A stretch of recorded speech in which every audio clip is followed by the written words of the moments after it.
Hello friends, welcome to our YouTube channel simple paper. तो चलिए आज डिस्कस करते हैं यूटिलिटी के बारे में और इससे रिलेटेड जितने भी टॉपिक हैं हम सारे वन बाय वन कवर करेंगे।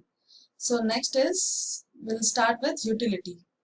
यूटिलिटी क्या है, इसका सिंपल टर्म्स में मैंने एक्सप्लेन किया है।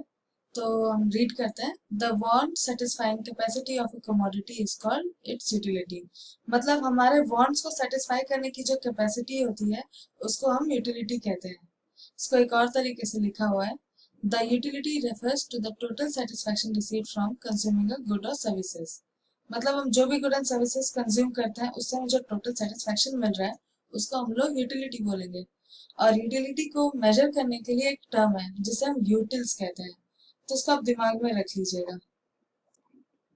नेक्स्ट है total utility. It refers to the sum of all the utilities which can be derived by consuming all units of a commodity। मतलब एक कमोडिटी में जितने भी यूनिट्स हैं उसको हम कंज्यूम करेंगे, एक एक यूनिट को कंज्यूम करेंगे और जितने भी यूनिट कंज्यूम किया उससे निकलने वाली यूटिलिटीज को जब टोटल करते हैं हम तो टोटल यूटिलिटी बोलेंगे उसे। उसका एक और मैंने डेफिनेशन लिखा है, total utility refers to the total satisfaction obtained from the consumption of all possible units of a commodity. इसका मतलब और अच्छे से समझने के लिए यहाँ पे मैंने एग्जाम्पल लिखा है। तो अकॉर्डिंग टू द एग्जाम्पल, जब हम फर्स्ट आइसक्रीम खाते हैं तो इससे हमें सेटिस्फैक्शन मिलता है टोटल 20 यूटिल्स का। और जब सेकेंड हम आइसक्रीम खाते हैं तो उससे हमें कितना सेटिस्फैक्शन मिल रहा है, 16 यूटिल्स का। तो उस हिसाब से टोटल यूटिलिटी कितना मिला हमें, 20 plus 16 is equal to 36 utils. तो अगर हम थर्ड आइसक्रीम खाते हैं जिससे हमें 10 यूटिल्स मिल रहे हैं तो इस सीन में हमारे को कितना होगा total utility, it will be 20 plus 16 plus 10 is equal to 46 utils।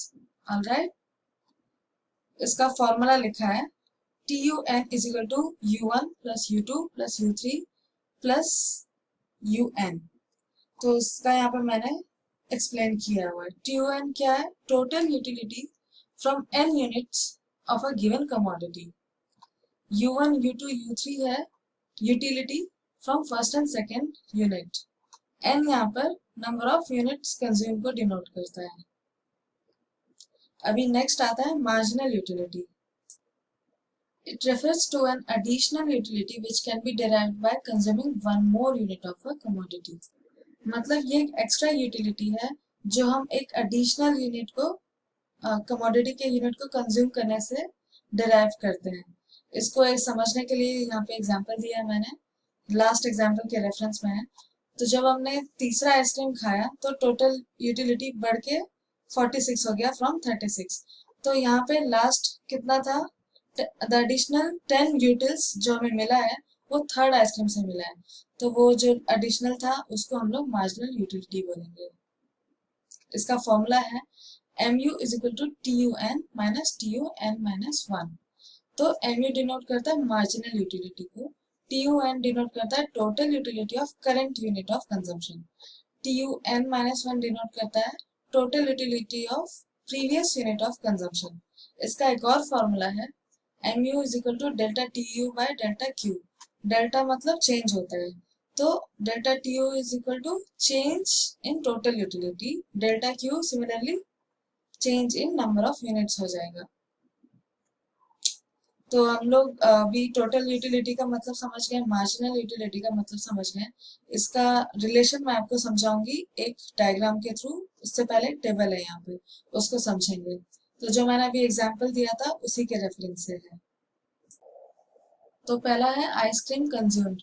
तो हमने यहाँ पे टोटल 6 आइसक्रीम्स कंज्यूम किए। पहले आइसक्रीम से हमको 20 का mu मिलता है मार्जिनल यूटिलिटी,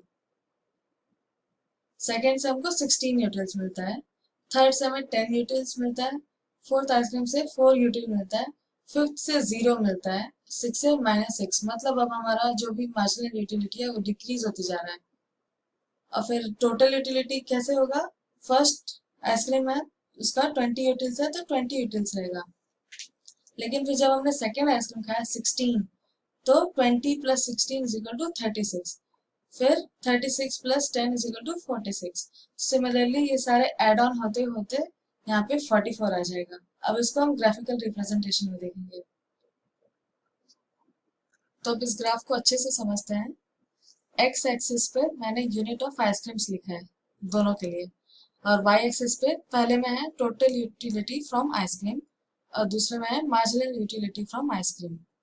इस तरीके से हमने यहाँ पे ग्राफ बनाया।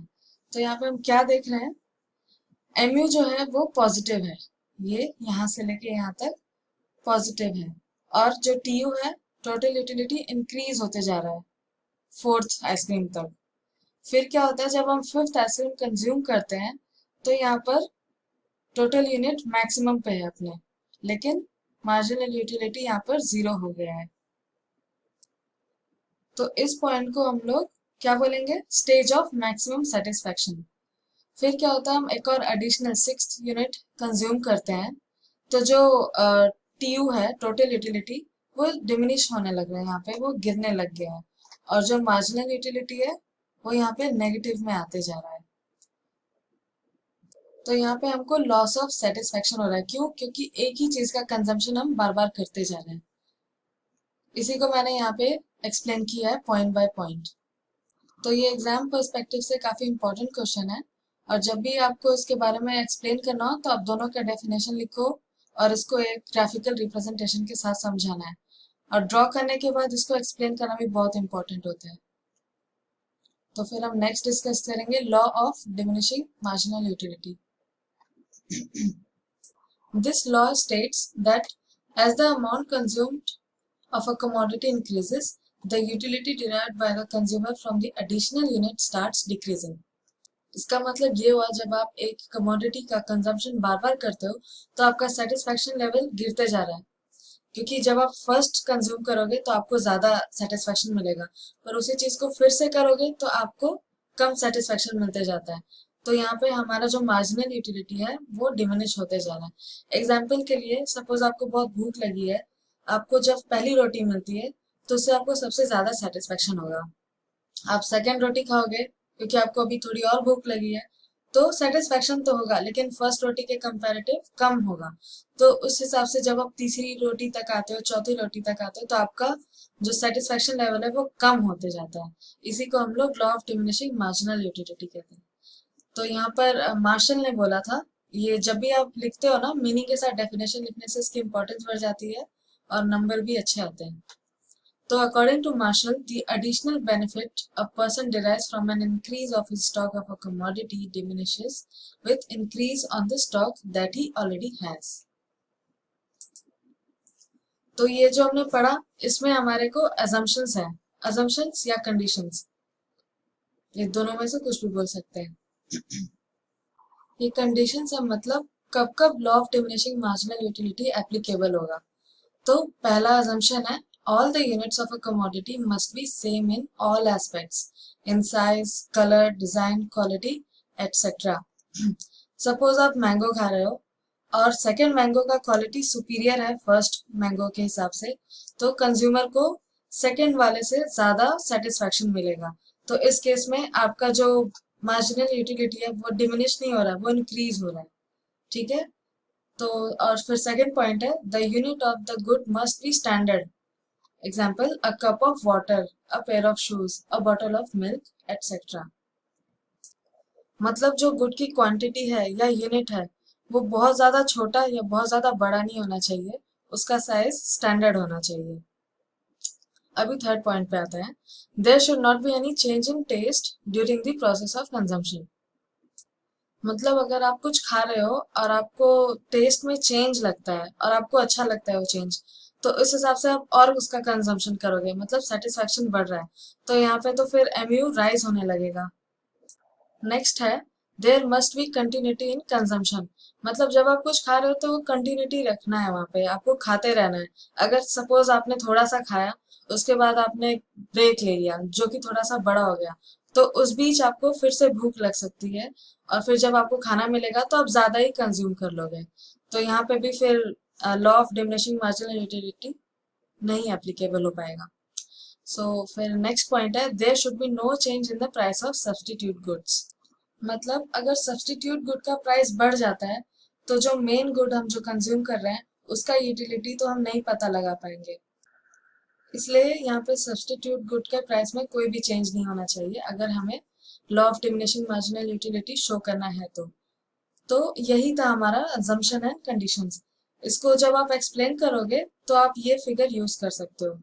यहाँ पर यहाँ पे आपको सेम चीज दिख रहा है कि जैसे जैसे आपका पहला यूनिट आप कंज्यूम करते हो तो आपका ज्यादा है सेटिस्फेक्शन, लेकिन जैसे जैसे आप और यूनिट्स बढ़ाते जाते हो ये कम होते जाता है, और एक पॉइंट ऐसा आता है जब यहाँ पे नेगेटिव में चला जाता है आपका सेटिस्फेक्शन। तो सेम डायग्राम का रेफरेंस आप यहाँ पे दे सकते हैं और उससे कंप्लीट हो जाएगा आंसर। तो आज के लिए बस इतना ही। नेक्स्ट फिर एक और टॉपिक के साथ हम आएंगे, तब तक के लिए आप देखते रहिए simple paper. Please like share and subscribe. Thank you.